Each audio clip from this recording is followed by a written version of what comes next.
Hi, everyone. It's Raghu Marcus and Mindrolling on the Be Here Now Network, and I'm with Pico Iyer. And Pico, welcome. Thank you. I'm thrilled to be here. I am absolutely sure many of you in our audience know who Pico is. He has written a host of really great books, and you can hear people, hosts, say this podcast all the time. They have somebody, a writer, on and say, he's like my favorite writer and all, and it's all BS and everything, but hype. But this is no hype, folks. Okay, I've been reading Pico for a long time, and just through fortuitous circumstances, we were brought together in a moment. And Pico, I'm really happy that you're here. We have so many. I mean, I feel like I know you, of course, because you're. And Pico writes. Some of his books are around travel, and I wouldn't call you a travel writer by any stretch, but you certainly bring a zest and a soul into the places that you visit and describe. There's one, by the way, the book on Cuba. I was going to Cuba at the same time. I read that book on the plane to Cuba, I think. So, anyway, just love what you do. And Pico also, for everybody, has worked with and spent a lot of time with His Holiness the Dalai Lama, and also spends a considerable amount of time in Japan. And before I run a whole bio by you, I'd rather you just say, because what I do with people, as everyone who listens to Mindrolling knows, I really ask them, what is it when you were a young guy, I mean teenager, that really were some of the transformative events or moments that made you realize there was a path to freedom? Should we call it that? We can call it all sorts of different things, or just being able to become happy, or be able to knowingly, like in my case and many people's case from the late 60s, we experimented with psychedelics, so we knew that there was another level of reality, or a reality that was more informed, shall we say. So what were the things that triggered you? Well, I think I had one blessing, which is to grow up in England to parents from India. And both my parents were philosophers and really students of all the world's religions. So even as a little boy, at the age of 3, when I'd go into the living room, there would be Tibetan monks seated around us. My father, when I was 3 years old, went to India to meet the Dalai Lama the year that the Dalai Lama came into exile. And meanwhile, I was going through this classical Anglican tradition. And my parents moved to California in the thick of the 1960s, just the world you were describing. And so I grew up commuting back and forth between the Summer of Love, California in the 60s, and a 15th century English boarding school, which in retrospect told me that neither of them perhaps was in possession of the whole truth, but that each could complement the other and point to something beyond them. So in California, I was hearing a lot about Hinduism, which is my parents' religion, and Buddhism. In England, I was hearing about Anglicanism. And I think really what blew me apart was actually in my mid-20s, the first time I went to Tibet. And because my parents were philosophers and so steeped in all the religions of the world, as a young man, I was very keen to be a skeptic. So anything I'd heard about Tibet, I was eager to disregard. But I arrived in Lassa in 1985. I started walking around the Potala Palace, and I literally felt as if I was on the rooftop of my being, not just the rooftop of the world, but some state of consciousness that was different from anything I'd experienced, and that was as familiar to me as my own breathing and my own skin, but hadn't been visited in this particular lifetime. And even as a young guy, I was skeptical of how cliched it sounds, going to Tibet and suddenly being catapulted into a different sense of reality. But there was no arguing with the sensation. I was only there for 4 days. I deliberately spent only 4 days there because I knew that it had planted the seeds that would flower over a lifetime. I'd already met His Holiness when I was a teenager. My father took me up to Dharamsala, and so I'd had the blessing of being in his room and seeing his attentive presence, and then meeting him when he started coming to this country in the late 70s and early 80s. But I think there's some quality about Tibet, though I've spent a lot of time at other high altitude places, that pierces you. Wow. Yeah. So I've heard from many people who I have not gone. I've spent a lot of time in India, but I have not gone there. Wow. So then your life took on a current of wandering in a way, travel and so on. Tell us about how you started moving from one continent to another. Well, as you can tell, I was wandering from the time I was a little boy. I mean, from the time I was born, I had an Indian face and an Indian name in an England where, in those days, there was nobody else from India. And then when I was 7, my parents moved to California. So suddenly I was a little kid with an Indian face and an English accent in Santa Barbara, which didn't know much about India or England at that time. And so I suppose I felt that my home was in the conspiracy between places and in the passageways between fixities. And that in some ways I was as much at home in the plain between California and England as in either of those places. And so that was obviously a good launching pad. And I think as a little boy, I always thought this is a really unusual and fortunate position to feel that I have pieces of myself in many physical places, but I'm not beholden to any one of them. And I never could have guessed then that 40 years on, it would be almost the norm, that if you're in Los Angeles or Toronto or London today, most people are in the same state as me. Their parents from one place, their partners from another, they feel an affinity with a third, and they're based in a fourth, and maybe have many more. So in some ways, the notion of a physical home was exploded for me very early. And then my actual home in California burnt to the ground. And I lost everything I owned in my early 30s. And to me, that was really a way of reminding me that the only home that I could turn to was within, was portable, and was whatever the values and passions and friendships that I always carried with me. So in some ways, it was really a liberation from even thinking about any physical place as a home or any physical place as abroad. And I suppose that's how I began wandering. I was lucky enough to travel a lot in my teens. And I realized I felt I could be a deeper and more open self on the road than I could ever be at home, because when I'm at home, I'm stuck in my own image of myself, my own stories, and my own habits. And as soon as I'm walking down the street in Burma or Haiti, and a stranger comes up to me with a hand extended, he doesn't know who I am, which college I went to, what's on my business card. I don't know that about him. The only thing he's asking is, are you kind? Can I trust you? Who are you beneath all the surface definitions? And I love, I suppose, from an early age, the way that travel liberates you from kind of ephemera and takes you to very fundamental questions, not least about who you really are.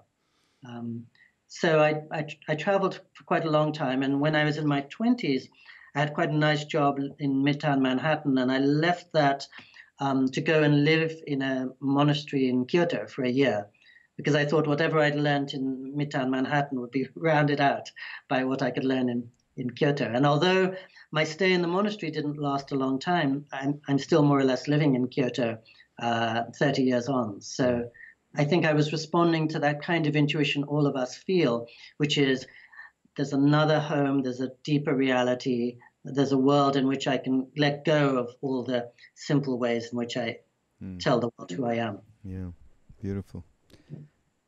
And I would say, just add to that, when you talk about going to a place where you don't know anybody and you're just meeting somebody, they don't know anything of your story, but except, is this a kind human being? Is this an open human being? And there's 2 places where I learned that more than any other places in the world. And you've been to far more countries than I, but one was India, and the other was Cuba. In my experience, and I've gone through Europe and all of that, I've been in Africa, but that was so ever present. And it was more in India. You go by somebody in the hills where I spent a lot of time in the Kumaon, in the foothills of the Himalayas, and they would say Radhe. No, they would say Sitaram in Vrindavan, where Krishna is king. they would say Radhe Sham. And that was your first greeting, the name of God. Okay, let's start at the top, and go from there. And in Cuba, although there wasn't that, their smile acted in the same way, right? Those people. It's just amazing. And it's interesting, Cuba often, Havana used to remind me of Mumbai a lot, with the sea-worn buildings and that mixture that they both have of dilapidation and real spirit and energy, because the conditions in both those countries are bleak and oppressed often, but the main impression you get is of energy, optimism, and vitality. And you feel there's no suppressing. India, I often tell my friends, is the opposite of a despairing country. That's when you're walking down the street in India, the conditions are often frightful, but the feeling is never pessimistic. And so indeed with, I can see exactly why they would both speak to the same part of you. And I think for me, the beauty of being in India is almost instantly, you're in the hands of the gods or the fate. There's no way you can control even the next minute how you're going to walk down a single block. You have to surrender. And more than anywhere else, it shakes you out of all your defenses. And it's a kind of shock therapy in some ways, that you're very much confronted with who you are when your defenses fly away. For that very reason, I retreat in India. Every year I do a retreat, and it is in India. That's the foremost reason I do it. And secondarily, of course, it's my whole association and family that I have over there at this point.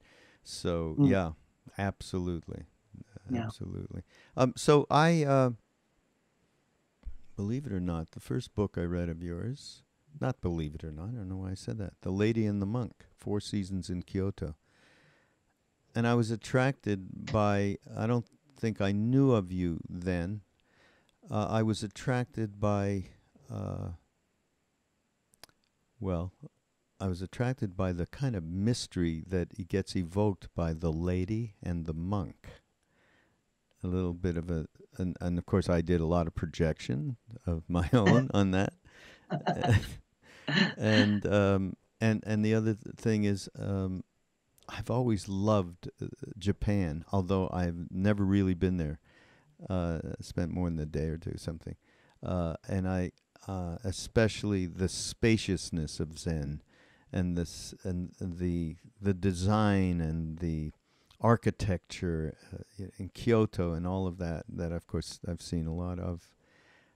So it attracted me to the book. And can I just read? There's a little passage in this thing that really struck me back then. As more and more experiences began to crowd in on me in Kyoto, and my once empty room began to fill up with more and more presences.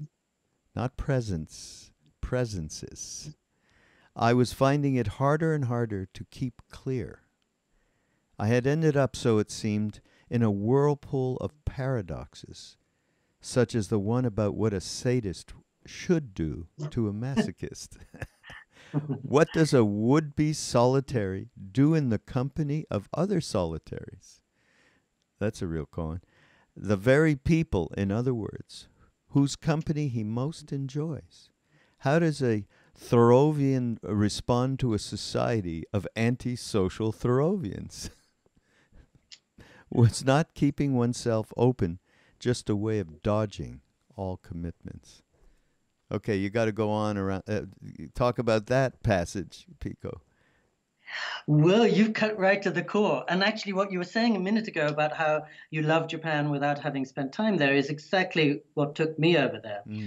The aesthetic, essentially, which is for you and for me and for so many people so caught up with the raked garden, the black robes, the austerity and clarity of the Zen aesthetic. And then as soon as I left my office in Midtown Manhattan and arrived in a backstreet temple in Kyoto, I thought, well, what am I really after? Is it the aesthetics, or is it actually this very rigorous spiritual practice that the aesthetics are just a vehicle for? Am I just, talk about projection, am I just enthralled to a romance or a projection, or is there a reality here that I want to find? So I wrote that book when I was just out of my 20s, and I certainly didn't have a clue then. But 30 years on, of course, it's taught me all the lessons I I never expected to learn. I mean, the premise of that book, as you know, is that I went to spend a year in a monastery, and my third week there, I met a woman, and my year in a monastery turned out to be the story of my getting closer to that woman, and that woman getting closer to taking off and claiming a new destiny. But I married that woman. We're still together near Kyoto, 30 years on, and actually at this point, I do feel I'm in a monastery there. It took me a long time to get there, but we're a shared monastery with my wife. But because I think one of the things that really drew me to Japan, though I didn't understand or articulate it then, was the kind of emotional clarity and economy.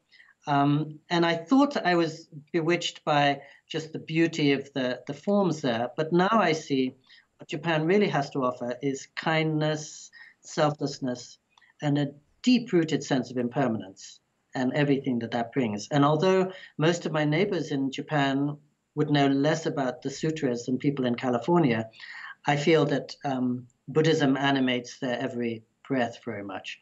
And so to be in a place where everybody is thinking about others before themselves, where they're learning to make themselves invisible, and where really there's a sense of a much larger self. Every time the Dalai Lama comes to Japan, he always talks about the big we, as he sees it, the whole of humanity. There's no I or you. It's all of us together. And I think Japan is the rare culture that actually lives the big we. So, when you were talking before about India, I was thinking that part of the beauty of travel is that it renders one so vulnerable.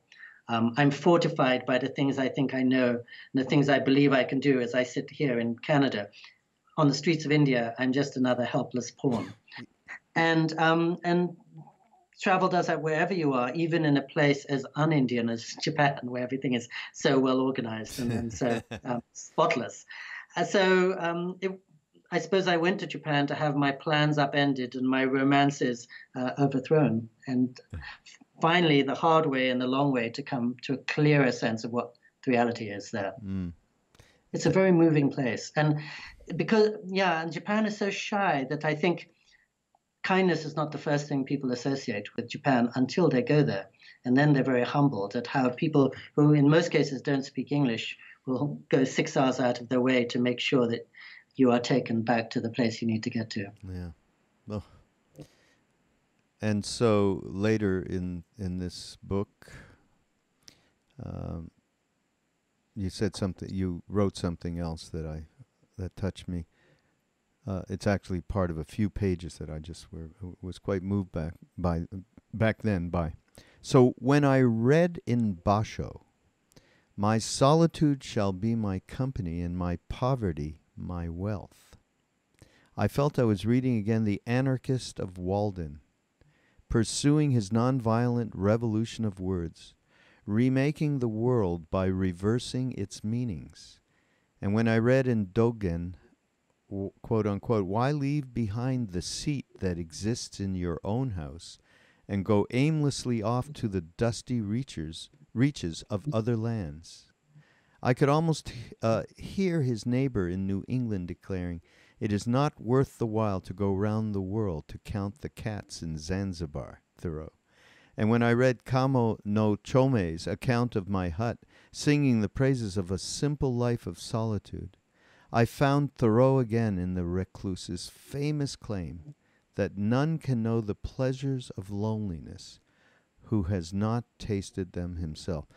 And to me, that is the one of the biggest fear, maybe right after death, fear of dying, is fear of alone. And I think it's a very that's what this really took me, this passage. I think it's a very significant subject for us to deal with and to share with. In fact, we do these retreats with Ram Dass in Maui and other of our Buddhist friends, and it just occurs to me that this is probably this sentiment is probably super important for people to cultivate. No?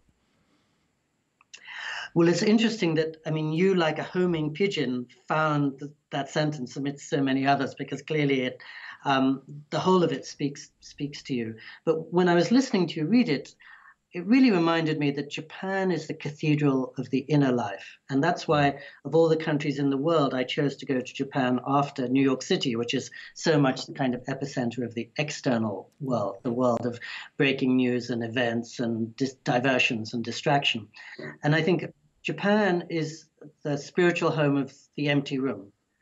Whether aesthetically or emotionally, when I went to Japan, what I imagined was a place. It's a training in attention, which is therefore a training in intimacy, and therefore a training in kindness, but where all the clutter of the world would be taken away, and you'd just be there, having to confront yourself and as you say, death and terror, and in my case, love and commitment, which were equally terrifying. And there's no hiding. So I suppose, although I didn't last long in the monastery, I thought that Japan, more than anywhere, was the place, especially for me, because I don't speak much Japanese, where I'd have to address these things that were hardest for me. So to this day, I mean, my wife and I share a 2-room rented apartment. It's $700 a month. No car, no bicycle, no TV I can understand, barely any internet, which is why it was such a feat for me even to manage the Skype call with you. I've never used a cell phone in my life. And I think Japan was telling me that the universe within is ultimately going to sustain you much more than all the excitements of the world. So when you talk about loneliness, I mean, I'm a funny person to talk about that because I grew up as an only child. And as you could tell, I grew up actually 6,000 miles away from my parents or the nearest relative. So for me, the challenge has been the opposite of most people's challenge. Loneliness is my home. I'm scared of being in company. And that's what's very difficult for me. And that was one of the challenges in Japan. I went there to be alone, and I realized it'd be an ideal place to be alone. And then suddenly I'm in love with this woman who had 2 kids already. What do I do with that? And how ready am I to forsake my precious and beloved loneliness for actually a much more substantial commitment? So I'm sort of going in the opposite direction from most people. As you say, many people are afraid of being alone. I'm too in love with being alone. And actually yanked me out of that aloneness.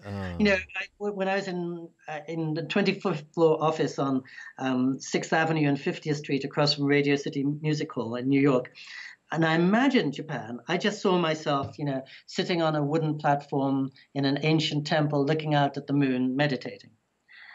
But actually, I'm too given to sitting on a platform by myself meditating. And I think the koan I had to face was being in a domestic relationship, supporting 2 kids, and getting those pretty ideas out of my head. Yeah, really. So I suppose I'm lucky in that I've never been afraid of being alone, and probably being a writer and a traveler is my way of staking out quite a lot of time alone. And we do have to just, in terms of nomenclature, aloneness is one thing. Loneliness, of course, suggests something missing. So I like aloneness is good. So an integral part of your life, as far as I have read, and I may be wrong, but I'm assuming His Holiness the Dalai Lama has certainly been an integral part of your life. Can you talk about your first meetings with him and your current relationship? Yes. So as I mentioned, my father first took me in 1974 when I was 17 on the long, winding road up into the foothills of the Himalayas to visit His Holiness in Dharamsala. Of course, as a 17-year-old, I couldn't follow a lot of what he was saying to my father, a fellow professional philosopher. But some small door in my head was opened just to see this man of instantaneous kindness and presence, reaching out to a 17-year-old and previously to a 3-year-old. He sent me a photograph. When my father met him in 1960, he told His Holiness, "Oh, I've got a little 3-year-old boy back in Oxford, England, who took a great interest in every evening listening to the story of your flight out of Tibet to safety." And His Holiness sent a picture of himself, aged 4, already on the lion throne in Lassa, to me, aged 3. And I had it on my desk. And whenever I was feeling a little sorry for myself as a little boy, 6-year-old boy being bullied at school or whatever, I only had to see this picture of a 4-year-old boy already in charge of 14 million Tibetan Buddhists. I couldn't feel sorry for myself any longer.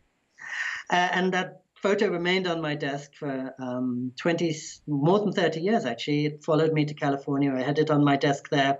And then our house burnt down. And of course, the photo was burnt down too. And in some ways, that was the ultimate Buddhist teaching, which is don't hold to physical things. You can't hold to a photograph. But if the values that the photo is speaking for are inside you, then no forest fire can really eliminate those.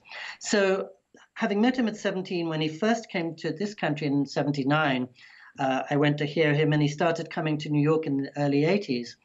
At a time when almost nobody I knew had even heard of the Dalai Lama. They didn't even know if it was like the abominable snowman or the Yeti, or they didn't know if it was a living being or just some legendary tradition. So when he would come to New York City, he would hold a press conference, and usually it'd be just 4 Tibetans and me. So it was a good time to get to know him because the rest of the world wasn't clamoring to be his friend. But really, I would say the heart of my time with the Dalai Lama has come the last 12 years. For 9 straight Novembers, I've traveled across Japan with him. And my wife and I are part of his little entourage, just with his translators and bodyguards and monastic attendants. And we're next to him every minute of his working day, from 8:30 in the morning when he wakes up, or leaves his hotel room rather, to 4:30 in the afternoon when he goes back. So we not only have lunch with him every day and attend all his public functions, but he's kind enough to let us sit in on all his private meetings also with his old friends, other religious teachers, scientists, heavy metal guitarists, sometimes looking for a blessing. And, when you asked me about the Dalai Lama, I suddenly flashed to this moment a few years ago when we traveled with him up to a fishing village that had just been devastated by the tsunami in Japan in 2011. And 19,000 people were killed in this, and what had once been a fairly prosperous town was just wilderness, wasteland. It looked like pictures of Hiroshima after the atomic bomb. And we drove up there, and there were several hundreds of people standing along the road, bereft, but moved and grateful that this great spiritual teacher had come to offer what he could. So they were all standing along the road behind ropes. And the minute His Holiness got out of his car, he went over to them.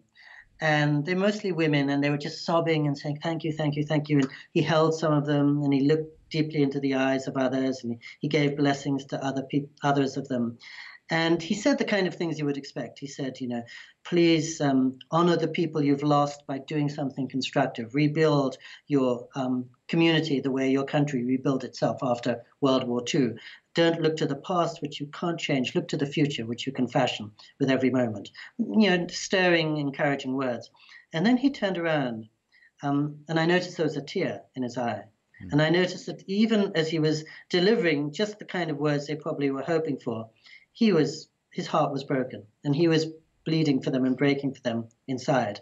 And he wasn't just a wise man rationally dispensing advice. He was somebody who was living through their every loss together. And I think that combination of wisdom and humanity and the ability to see the world entirely as from above with absolute clarity and logic as he does, and yet to feel its every suffering as he does too, is really something extraordinary that all of us witness. And in fact, when he went into this little temple, which was the only building that had survived the tsunami in that area, he said, well, I can't presume to know what you are feeling. But one day when I was 24, I was in my home in Lassa, and somebody told me I had to leave my home that night. No time to say goodbye to my friends, no time to take a parting from my little dog. I had to leave. And a few days later, I heard that most of my friends were dead. So he said, in some sense, I think he was saying the classic Buddhist teaching, this is human existence. It's all about suffering and loss and how to deal with suffering. I'm with you. We're all in the same boat. We're all humans who, at some level, are losing everything we ever own, constantly. But how we rise to that challenge is what defines our life. But the fact that we all know that the beauty of the Dalai Lama is, in part, that he always keeps his human, very vulnerable side alive, side by side with this great discernment. He is such an emblem as a human who's achieved being able to keep two planes of consciousness going at the same time. I mean, to me, that's such certainly a worthy goal of all of ours to be able to do that. So that he is staggering in that respect. And I have seen, I have seen him. I was just telling this to, I don't know, do you know Mickey Lemley? He just did a film with us. Very well, yes, Yeah. yes. He's been a friend for 30 years, yes. Yeah, so same with us. And he just did this wonderful film, The Last Dalai Lama, ? That's out there right now. And I said the same thing to him. I said, although I have seen him, I can't count how many times when he's come to America at teachings and so on, and breakfasts, and I have never actually gotten up to be with him personally, and not because probably knowing all the people I know, I could have, but it just didn't seem necessary. He's so connective. On any scale. Yes, exactly. I tell so many people that if you see him in an auditorium with 20,000 people, you've seen him. You've seen exactly the same person as you would see if you were in a room alone with him. Yeah. And, that's one of the moving things about His Holiness. I went back and read my father's notes from 1960 when he talked to him then, when His Holiness was just 25 years old. And on the one hand, as you know, he's alert to every little new headline, every change of weather and emotion in the room. But on the other hand, he can only be so constantly mobile and switch moods and selves so speedily because he's so deeply rooted within. And it was remarkable to read that when he was 25 years old, his core principles were word for word the same as what he would be saying now in his 80s. So it's rare to see a person where there's no seam, there's no contradiction, and there's the public face and the private face are all of a piece. And it's always, in that context, moving when we come down from his hotel room at 8:30 in the morning and we get out of the elevator. Of course, there are usually hundreds of people waiting to get a photograph or an autograph or a blessing, whatever. And the small 6-year-old child will come up to him and he will give that child his absolute attention as if he were listening to the Buddha himself. And we'll do that with every person throughout the course of the day. I mean, during an 8-hour day, he never even takes 5 minutes by himself. Well, often his host will say, Your Holiness, maybe you'd like to collect yourself or just get some quiet time. He said, no, we must all be together. And I, just from watching him, at 21 years younger than he is, or 22 years younger, I'm exhausted at the end of his day, but he's ready to keep going in his 80s. That's something. So great. So everybody out there, you've got to pick up this wonderful book. It's called The Open Road, The Global Journey of the 14th Dalai Lama. I'm going to show a picture of it because I love the cover as well. It's such a beautiful picture, yes. Yeah, it's so beautiful. And I can't, I'm not going to say more beautiful, long adjectives about what I feel about this book. So I just suggest you go. And by the way, go up to our Amazon link, and you can use that so that we get a few shekels without any issue for anybody. Everybody, it's like a perfect thing, although we can't say Amazon is a perfect company, but they certainly in their affiliate program allow little guys to get support for some of the things they're doing. So I threw that in there. Sorry, Pico. There's something in the book which I want to read, which is more of a description from you about His Holiness. When he came into the room, accompanied by a group of aides and hosts, his stooped figure pressing forward, quote unquote, he looks like a middle linebacker, his old friend and admirer, Abe Rosenthal, longtime managing editor of the New York Times, had once said to me, there was a sense of sharpened attention in our midst. He was looking around him as ever, picking out familiar faces, making eye contact with strangers, taking his new surroundings in. His hands were joined before him in a gesture of respect, and his bearing, the opposite of remote, was aimed, I thought, to try to dissolve all borders and get formality out of the way. We're all in this together. His body might have been saying, let's see if we can use this session for some good. Which is pretty much what you just described, just a little bit, an example of the many different ways that you have at your beck and call to describe your world around you. So great. Yes, well, and I think everyone who's seen the Dalai Lama knows that when you're in a huge auditorium, he will pick out somebody in the 6th row and say, hey, I saw you last in Lassa in 1957. Sometimes I'll be talking to him and he'll say to me, I remember the last time I saw your father, he was wearing a yellow shirt. And I'll realize that was 23 years earlier. And he's met probably 2,000 people every day of his life since. But he's got that razor-sharp mind. And I sometimes almost worry that his presence and his charisma and his bearing are so kind and so irresistible that people underestimate the clarity of that mind. But it's quite something. And I think the important point in the passage you read is just whoever you're with, looking for the commonplace. So when he talks, I often travel with him and he goes to a school full of clamorous, restless 9-year-old boys, and he will instantly access the 9-year-old boy in himself and remember how he didn't like to study when he was a little kid and he wanted to play and goof off. And so for them, instantly, he's not some remote figure. Again, he's one of them who's also therefore the embodiment of who they could be, their potential. Yeah.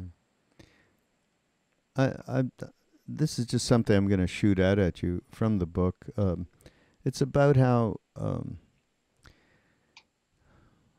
the Dalai Lama, how he does away with many of the categories with which we imprison ourselves, and the only truths that can possibly make sense to us, he suggests, apply to all human beings, as much as Pythagoras' theorem or the laws of thermodynamics do. If they pertain only to a specific tradition or culture, they're not human truths at all.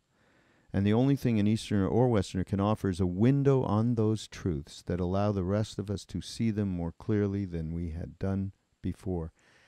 I mean, if that isn't like one of the biggest things that he transmits, never mind all the esoteric Tibetan teachings, which, you turn and find a lot of people asleep, at some points in the talks. That is so paramount, how he's able to break through all of the different categories of boxes that we have created for ourselves, either in the East or the West. It's just incredible. Yeah, talk a little bit about your own experience about how he's done that with you.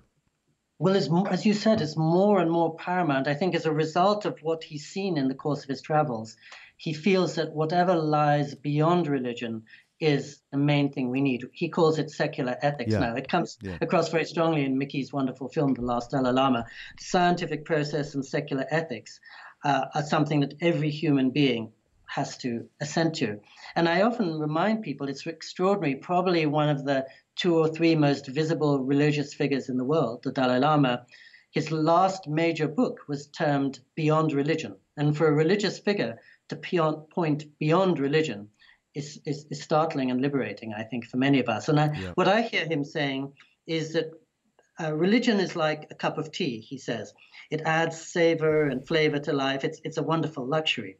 But the necessity, which is the water of human life, without which we can't survive, is just human kindness. And he points out that people who have no religion are often kinder than people in robes, that kindness, thoughtfulness, attention, sensitivity, none of those are confined to religion, let alone one particular religion. And my sense is, the Dalai Lama is a great empiricist. When he travels around the world, what he's doing at some level is also gathering data and evidence so as to be more helpful in the future. I think of him as a doctor of the mind. Principally, he's a physician, just as the Buddha was. And so he's looking at symptoms and then coming up with how he can offer the most constructive diagnosis. And I think what he's seen is, in the course of his lifetime, religion is so easily abused and so easily used in the service of very irreligious things. So often it's about division or dogmatism or my way, not your way, that he's ever more keen to clear the table of religion entirely and go back to those human values that he makes a logical case for. He points out, if you're kind, you feel better and everybody else feels better. What's the logical case for being unkind? Yeah. I mean, he just breaks it down almost as if they were mathematical equations. And as you say, it has nothing to do with being a Buddhist or not being a Buddhist. Yeah. Yeah. That is, it's so paramount how he Yes, and transmits that. finally, I mean, I think the world has been very glad to meet Pope Francis because we hear some of the same things from him. But traditionally, we haven't heard from our religious leaders an ability to see beyond their own religions. Yeah. Yeah, exactly. So another book that I actually have not read, and I'll be ordering from Amazon, is The Art of Stillness, Adventures in Going Nowhere. I love that title. And is that assembled from TED Talk, or is it just on TED Talk Publishing? I couldn't quite figure that out. No, oddly enough, it's the other way around. The people who do TED Talks decided to start publishing books. And this was the second book they published just 3 years ago. So I did give a TED Talk after the book was written. I see. But the notion of their books, as with their talks, is something very small that can be assimilated in one sitting. So the book doesn't take more than an hour to read. It's lavishly illustrated, and true to the TED aesthetic, it's about one idea that you can take away and think about. And that idea, which we all know too well, is that we're in a state of information overload. We're dizzy, we're overwhelmed, and the world is accelerating beyond our control. So how can we keep our sanity? Yeah. And I'm not sure if this is from the book. It's an article I happen to find. Not many years ago, it was access to information and movement that seemed our greatest luxury. Nowadays, it's often freedom from information, the chance to sit still, that feels like the ultimate prize. Stillness is not just an indulgence for those with enough resources. It's a necessity for anyone who wishes to gather less visible resources. Going nowhere, and this is a reference that I want to get into a little bit more about Leonard Cohen, because you visited him, as Leonard had shown you, is not about austerity so much as about coming closer to one's senses. And also, I think I said at some point, it's about falling in love with the world. I think when I went to Kyoto as a young guy, my notion was that meditation, monasticism, the inner life was all about going away from the world, into the wilderness, away from temptation. Very soon after I arrived in Japan, I was lucky enough to meet a Zen master. And he said the whole point of this practice is the coming back into the world. The going away from the world is just a preparation so you can come back with more clarity and compassion into the thick of Times Square, just as the Dalai Lama does. So yes, I was thinking that stillness is not about separating yourself from the world, but being able to come to it with greater love and purpose than never before. Yeah. And I was thinking it must be a magical thing for you having you with your life's trajectory. I'm guessing that when you and your friends in the early 60s began to cultivate an inner life and a meditation practice and these things, they seemed so way out there, and you would seem so maverick in doing that. And lo and behold, 40 years on, suddenly meditation, mindfulness are part of the mainstream. I mean, everybody realizes it's essential to health. And just as people are so eager to go to the health club now, I think more and more people are eager to go to the inner health club. I mean, they realize that unless they have some way to focus themselves, they'll be scattered and their well-being is shot. I'll have to say, I can't cop to anything as high-minded as that back then. Not at all. When I met Ram Dass, and he told that story of going to India to find his guru, first he thought he was looking to find a Buddhist path that would make sense to him. And then suddenly he's, in front of this Siddha that he had never, ever counted on, a bodhisattva. And I heard that story. Me and a bunch of other people went, okay, you got to, where is he? We need to get there. We need to meet such a being.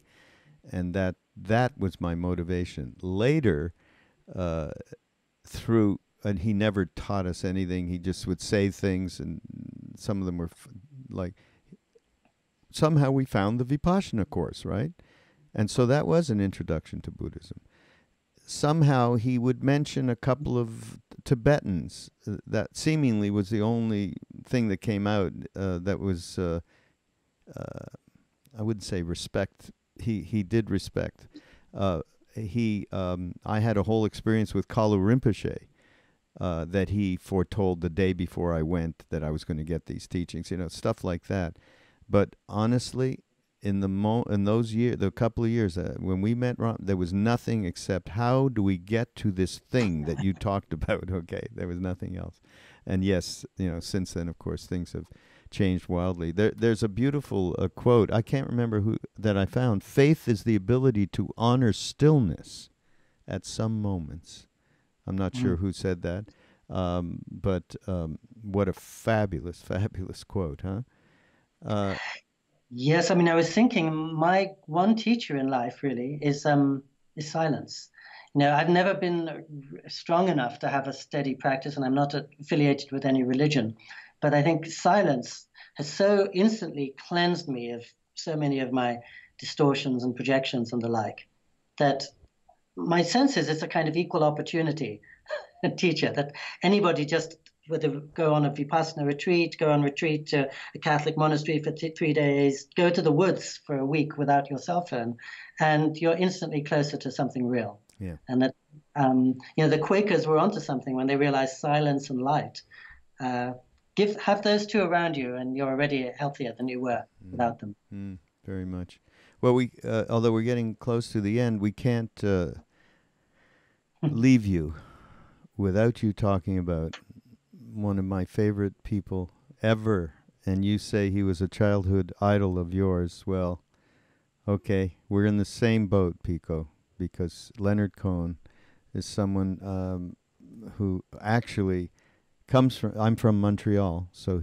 Oh, my goodness, yeah. So when I grew up with him and Irving Layton, who was his kind of mentor, and all the way down to the synagogue where his grandfather started, that my mother's first cousin became the head rabbi in, and we have all of these things. We knew people in common. I didn't meet him often, but did bump into him, and but another one that I didn't need. I mean, through his work, I got everything I could possibly want. And in this, I think it's you quoting him, describing the hubbub of his ordinary state of mind. Leonard, right? He was describing his head, quote unquote. Oh, it's very much like the waiting room at the DMV. I thought, only he could come up with an analogy, a poetic analogy. Let's just tell just a little bit of your experience with Leonard. I know you went to interview him up at Mount Baldy when he was up there. I will just say that whenever people saw him on stage, they would notice an incredible modesty and graciousness and focus. And off stage, he was even more humblingly like that. One way or another, I spent a lot of my life around monasteries and monks. And apart from the Dalai Lama, I could say I've never met a monk as serious, as determined, and as unimpressed with himself as Leonard. And of course, his monastic practice and his kindness were all helped by that droll sense of humor that you invoked. The sense that he wasn't ever taking anything too seriously, least of all himself. But whenever I would drive up to see him, he shared a duplex in the most neglected part of Los Angeles, a really simple house with his daughter. He would be waiting at the top, ready to serve. I mean, it's like being in Japan again. For every visitor, however humble the visitor, and I'm pretty humble at the sort of bottom of the food chain, as soon as you came in, his only thought was, what can I give you? How can I make you comfortable? Would you like some bagels? Can I make you some eggs? Would you rather sit over there? And for somebody of the accomplishment and eloquence of Leonard Cohen to manage to make himself almost a menial grunt when necessary, was really a humbling lesson. So yes, as you mentioned, I first got to know him when I went up and spent a few days at Mount Baldy Monastery behind Los Angeles, where he was living as a monk. And one of the things that moved me was here was a man who tasted all the pleasures of the world, everything that sex and drugs and rock and roll have to offer. And he was the one who said to me, age 61, you know, this is the ultimate voluptuous experience. This is the profound adventure, the delicious treat that life has to offer, sitting still, looking after the others. And he was literally scrubbing floors, washing dishes, shoveling snow, and driving his 88-year-old Japanese teacher to the doctor. He had just completely erased that being that the world thinks of as Leonard Cohen and made himself an anonymous person serving others. And given all the things that somebody of that accomplishment has to set aside to do that, it's remarkable. I mean, many of us aspire to do that and still can't do it, but it was really extraordinary to see in his regular life back in Los Angeles and in his monastic life how he had worked through so much of the tangle in his life. Partly, and I think one reason people look to him for so much wisdom is that as he sings in Hallelujah, I'm not speaking as somebody who's seen the light. I'm somebody who's intimate with the darkness. And he always felt the pain, the suffering, the panic, to use one of his favorite words, in him. And yet, really what you had in Leonard Cohen was someone who, through extremely hard work and great determination, so I think just to see somebody with that degree of accomplishment, so get rid of all the clutter and just become this anonymous person who is so ready to serve anybody. True to the Buddhist spirit.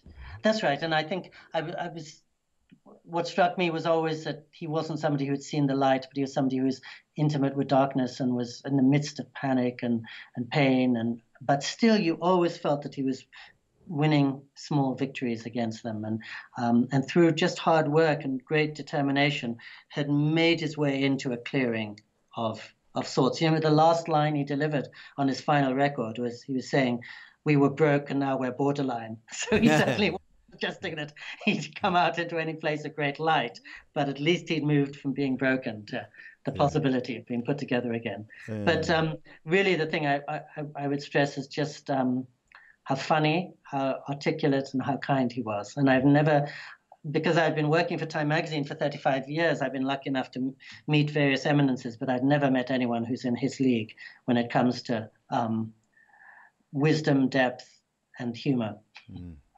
Beautiful. Boy, you know, you've had some wonderful opportunities in your life, because the common thread of this whole conversation, Pico, has been around kindness, humility, and service, essentially.